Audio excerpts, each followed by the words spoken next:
আসসালামু আলাইকুম। আজকে আমরা পড়ব অষ্টম শ্রেণীর বাংলা প্রথম পত্র একটি কবিতা, যেটার নাম হচ্ছে বাবুরে মহত্ব। মানে মুঘল সম্রাট যে বাবর আছেন তার মহত্বের কাহিনী। কবিতাটি লিখেন হচ্ছে কালিদাস রায়। যে কবিতার শুরুতে আছে পাঠান বাদশাহ লুদি, মানে হচ্ছে ওই ভারতবর্ষের মুঘল সাম্রাজ্যের যে বাদশাহ বাবর, ওই বাদশাহ ওই আগের যে বাদশাহ ছিল লুদি, তাকে হত্যা করেছিল। ওই যে পানিপথে হতো, পাঠান বাদশাহ লুদি পানিপথে হতো, মানে হচ্ছে পানিপথে নিহত। দখল করিয়া দিল্লির শাহী গদি, মানে দিল্লির যে শাহী গদি বা সিংহাসন, সেটা দখল করিয়া দেখিল বাবর এ জয় তাহার ফাঁকি। মানে এই যে ইব্রাহিম লোদিকে পানিপথে নিহত করছে, নিহত করে যে দিল্লির শাহী গদি বা সিংহাসন দখল করছে, এই দখল করিয়া দেখছে যে জয় তাহার ফাঁকি, মানে তার এই জয় কোনো কাজের না। ভারত যাদের, তাদেরই জিনিতে এখনো রয়েছে বাকি। ভারত যাদের মানে যারা ভারতের মালিক, ভারতের যে প্রজারা বা সাধারণ মানুষ, তাদেরই জিনিতে, মানে হচ্ছে জয় করতে বা তাদের হৃদয় জয় করতে এখনো রয়েছে বাকি। মানে সম্রাট বাবর এই দিল্লির শাহী গদি বা সিংহাসনটিকে দখল করছে, কিন্তু ওই মানুষগুলোর হৃদয় বা ওই মানুষগুলোকে জয় করতে পারি নাই। গর্জিয়া উঠিল সংগ্রামসীন, মানে সংগ্রামসীন গর্জন করে উঠলো বা চিৎকার করে বললো জেনেছ মুসলমান। মানে জেনেছ মানে হচ্ছে জেনেছ বা শুনেছ মুসলমান, জয়ী বলিব না এ দেহে রহিতে প্রাণ।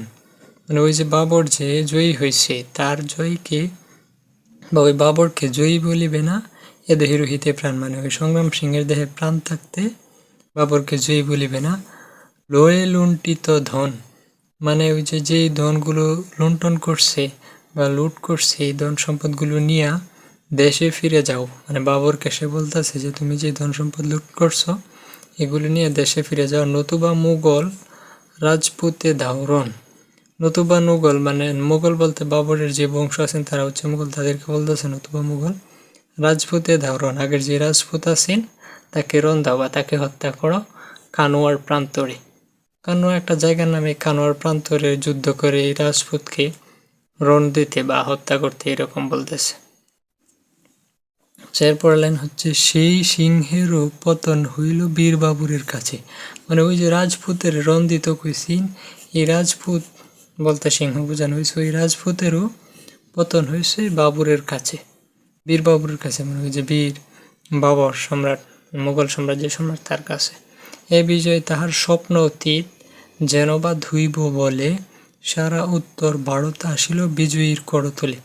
এই বিজয় তাহার স্বপ্ন অতীত, মানে এই যে বিজয়টা অর্জন করছে, রাজপুতের হারাইছে, এটা তার স্বপ্ন অতীত বা স্বপ্নেরও বাইরে, স্বপ্নেও চিন্তা করে যেন বা দৈব বলে, মানে দৈবের আধ্যাত্মিক শক্তি অনুসারে এরকম বুঝাইছে। সারা উত্তর ভারত আসিল বিজয়ীর করতলে, মানে ভারতের সারা যে উত্তর অঞ্চলটা, এই সারা উত্তর ভারত বিজয়ীর করতলে, বিজয় বলতে বুঝাইছে এখানে বাবরকে, বাবরের করতলে আসছে, করতলে মানে তো পায়ের নিচে বা বাবরের শাসন আসছে, এরকম বুঝাইছে। কবরের সাহিত্য কৃতজ্ঞ দইল, কবরের সাহিত্য মানে কবরে শুয়ে আছে, কৃতজ্ঞ দইল, কৃতজ্ঞ মানে হচ্ছে যে উপকারীর উপকার স্বীকার করে না।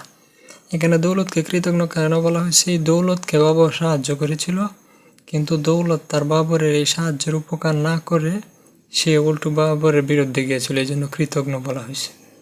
বাবরের আর নাই কোনো প্রতিরোধ, মানে এই যে কৃতজ্ঞ দৌলত আছেন, সেও কবরের সাহিত্যে, এখন বাবরের আর কোনো প্রতিরোধ নাই, বাবরকে কেউ ঠেকাইতে পারে নাই।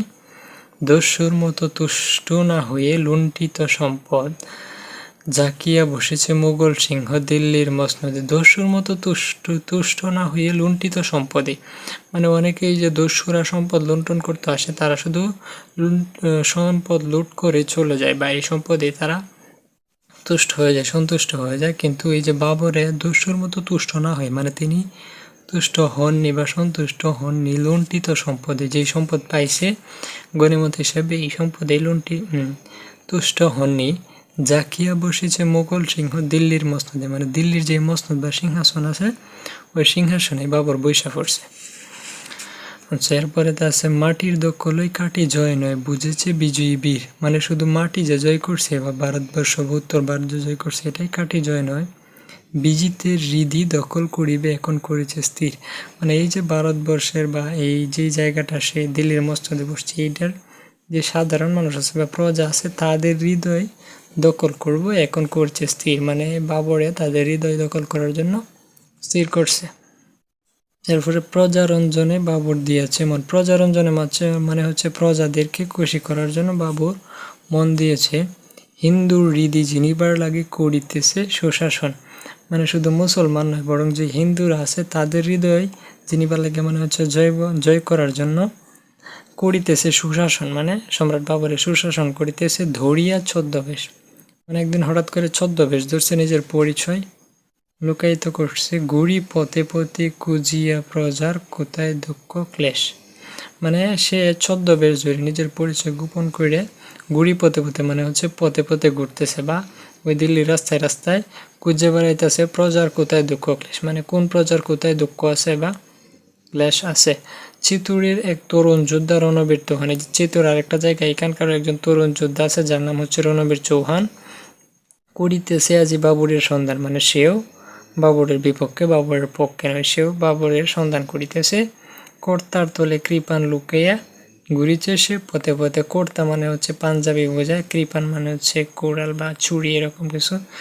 কর্তার তলে কৃপান লুকিয়ে মানে পাঞ্জাবের নিচে তার কোনো একটা চুরি লুকায়া ঘুরিছে সে পথে পথে, মানে সে রাস্তায় ঘুরতেছে। দেখা যদি পায় আজ কোনো মতে, মানে আজকে যদি কোনো মতে দেখা পায় লইবে তাহার প্রাণ, মানে ওই যে রণবীর চৌহান সেও পাঞ্জাবি নিচে ছুরি লুকায়া ঘুরতেছে পথে পথে, যদি আজকে কোনোভাবে দেখা পায় বাবরের তাহলে তার প্রাণ নিব।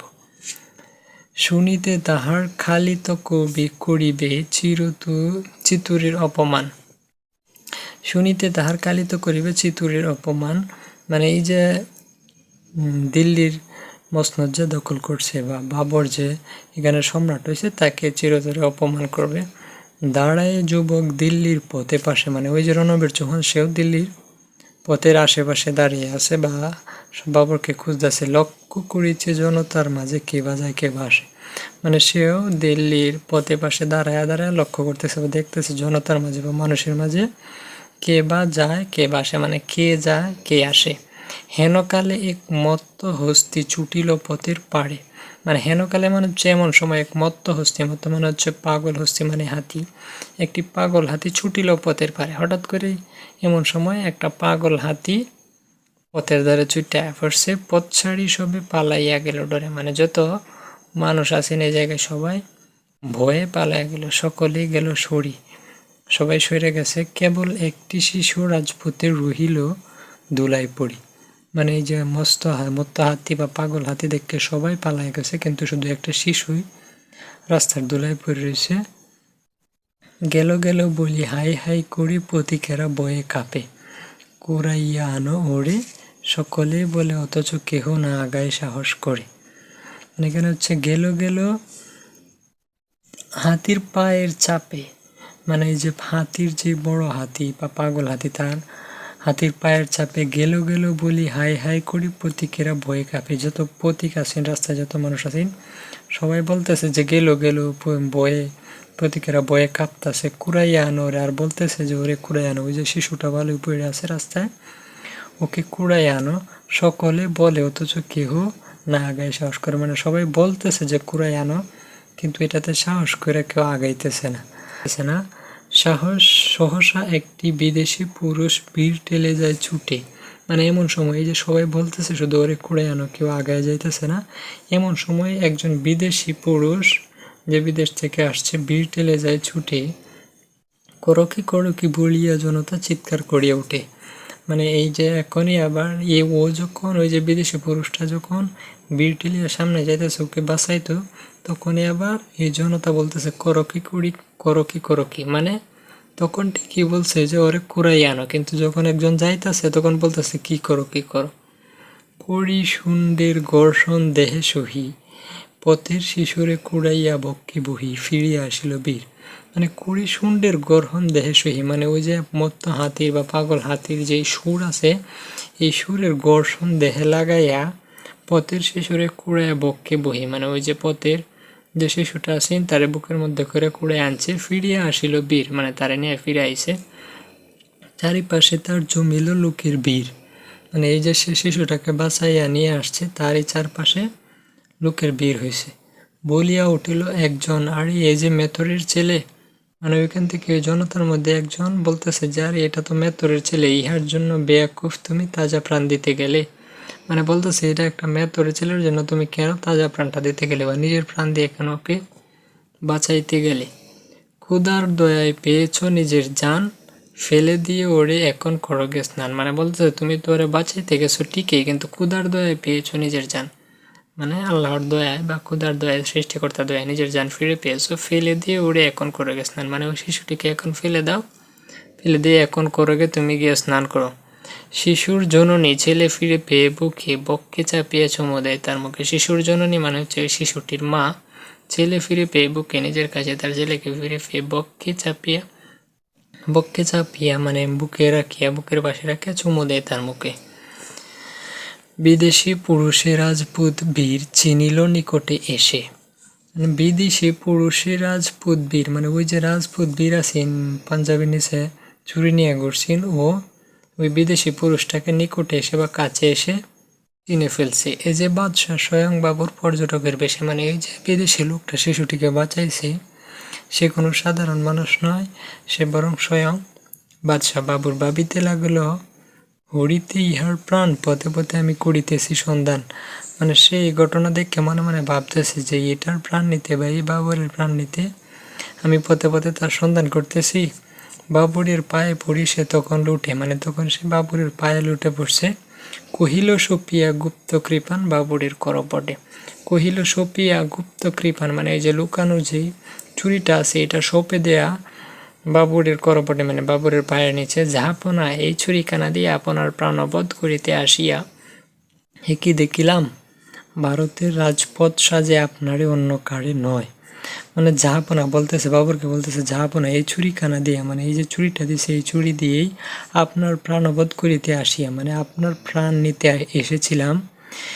আসিয়া একই দেখিলাম, তারপর এটা আমি কি দেখলাম, ভারতের রাজপদ মানে ভারতের রাজার যে পদটা আছে বা সিংহাসন সাজে আপনারই অন্য কারেও নয়। মানে হচ্ছে এই ভারতের রাজ সিংহাসনটা শুধু আপনারই সাজে বা আপনার জন্য, এটা অন্য কারোর জন্য নয়। বীর বজ্ঞু এ বসুদা একথা সবাই কয়, মানে ওই যে ভারতবর্ষের বা ওই রাজ্যের যে মানুষগুলো আছে বীরবজ্ঞ, এরা সবাই এই কথাই কয়, ভারতভূমির যোগ্য পালক যে বা মানে ভারতভূমির যোগ্য শাসক যে, তাহারে ছাড়িয়া এবমি অন্য কাহারে করিবে সেবা। মানে ওই ভারতবর্ষের যোগ্য পালক যে, তাকে ছাড়া আর কাকেই ভূমি সেবা করবে। কেটেছে আমার প্রতিহিংসার অন্ধমোহের গুড়, মানে ওই যে রাজপুত্রের যে প্রতিহিংসা আছেন বাবুরের বিপক্ষে, তার এই প্রতিহিংসার অন্ধমোহের গুড়টা কেটে গেছে। সপিনু জীবন করুণ এখন দণ্ডবিধি মোর। সপিনু জীবন মানে হচ্ছে নিজের জীবন সঁপে দিয়েছে বাবরের কাছে, করুণ এখন দণ্ডবিধান মোর, মানে নিজের জীবন সঁপে দিয়ে বলতেছে যে এখন আমার দণ্ডবিধান করুন বা আমার মৃত্যুদণ্ড দিন, যেহেতু আমি আপনাকে মারতে এসেছিলাম এই জন্য এখন আমার দণ্ডবিধান করুন। এরপরে বলতেছে রাজপথ হতে উঠে যুবকটিরে, মানে এই যে যুবক বা রাজপুত্র বাবরকে মারতে আসছিল এবং তার পায়ের নিচে পড়ে বলতেছে যে আমি আপনাকে মারতে এসেছিলাম, আমাকে এখন মৃত্যুদণ্ড দিন, তাকে রাজপথ থেকে উঠাইছে বাবর। যে রাজপথ হতে উঠায় যুবকটিরে কহিল বাবুর ধীরে, মানে বাবুর আস্তে আস্তে বা ধীরে ধীরে বলতেছে বড়ই কঠিন জীবন দেওয়া যে জীবন নেয়ার চেয়ে, মানে একজনের জীবন দেওয়া অনেক কঠিন একজনের জীবন নেয়ার চেয়ে। জানো না কি ভাই, মানে তুমি কি এটা জানো না যে একজনের জীবন নেয়ার চেয়ে দেওয়াটা অনেক কঠিন। আচ্ছা, ধন্য হলাম আজকে তোমারে পেয়ে, মানে তোমারে পেয়ে আমি আজকে ধন্য হইলাম। অথচ সে তাকে ওই যুবক তাকে মারতে আসছিল, তারপরও বাবর তাকে উঠে বলছে তোমার পেয়ে আমি ধন্য হইলাম। আজি হতে মোর শরীর রক্ষী হও, মানে তাকে মারতে আসার পরও তার নিজের রক্ষী বানায় নিছে ওই যুবকটিরে। প্রাণ রক্ষকই হইলে আমার প্রাণের ঘাতক নও, মানে হচ্ছে তুমি আমার প্রাণ রক্ষক হইলে বা আমার নিজের শরীরের রক্ষী হইলে প্রাণের ঘাতক নও, মানে নিজে আমার প্রাণের বা আমার জীবনের গুণী নও। আচ্ছা, এই পর্যন্তই ছিল কবিতাটার। এই কবিতার বাবুরে মহত্ব কবিতার পাঠ পরিচিতি থেকে কয়েকটা প্রশ্ন হইতে পারে, এটা একটু দেখি। পাঠ পরিচিতি: বাবুরে মহত্ব কবিতাটি কালিদাস রায়ের পর্ণপুট কাব্যগ্রন্থ থেকে নেওয়া হয়েছে, পর্ণপুট কাব্যগ্রন্থ থেকে সংকলিত। তার মানে বাবুরে মহত্ব কবিতাটি পর্ণবোট কাব্যগ্রন্থ থেকে নেওয়া হয়েছে, এটা মনে রাখা লাগবে। এরপরে আছে কবিতায় মুঘল সম্রাট বাবরের মহানুভবতা বর্ণিত হয়েছে। মানে এই যে বাবরের মহানুভবতা কেমনে বর্ণিত হয়েছে, ওই যে বাবরকে মারার পরও তাকে নিজের দেহরক্ষী বানাইলো, বা একজন শিশুকে হাতির কাছ থেকে নিজের জীবন বাজি রেখে বাঁচায় আনলো, এরকম তার সম্রাট বাবরের মহানুভবতা বোঝাইছে। ভারতবর্ষের মুঘল সাম্রাজ্যের প্রতিষ্ঠাতা সম্রাট বাবর। মানে এই প্রশ্নটা আসতেও পারে যে মুঘল সাম্রাজ্যের প্রতিষ্ঠাতা কে? বাবর। রাজ্য বিজয়ের পর তিনি প্রজাসাধারণের হৃদয় জয়ে মনোযোগী হলেন। এই প্রশ্নটা হতেই পারে যে সম্রাট বাবর রাজ্য বিজয়ের পর কোথায় মনোযোগ দিয়েছিলেন? এটা হবে ওই যে প্রজাসাধারণের হৃদয় জয়ে মনোযোগী দিয়েছিলেন। রাজপুত বীর তরুণ রণবীর চৌহান বাবরকে হত্যা করার উদ্দেশ্যে দিল্লি রাজপথে ঘুরছিল। এমন সময় বাবর নিজের জীবনের মায়া ত্যাগ করে মত্ত হাতির কবল থেকে রাজপথে পড়ে থাকা একটি মেথর শিশুকে উদ্ধার করেন। রাজপথ যুবক বাবরের মহত্বে বিস্মিত হন। মানে এই যে নিজের জীবন বাজি রেখে যখন বাবর একটা মেথর ছেলেকে উদ্ধার করছে, তখনই তার অন্ধমুহের গোড়টা কাটছে। মহৎ প্রাণ বাবর তাকে ক্ষমা করেন এবং তাকে নিজের দেহরক্ষী নিয়োগ দেন। মানে ওই যে তাকে হত্যা করতে এসেছিল রাজপুত বা যুবক, তাকে মহৎ প্রাণ বা মহান হৃদয়ের বাবর তাকে ক্ষমা করে দিয়েছে এবং তাকে নিজের দেহরক্ষী নিয়োগ দিয়েছে।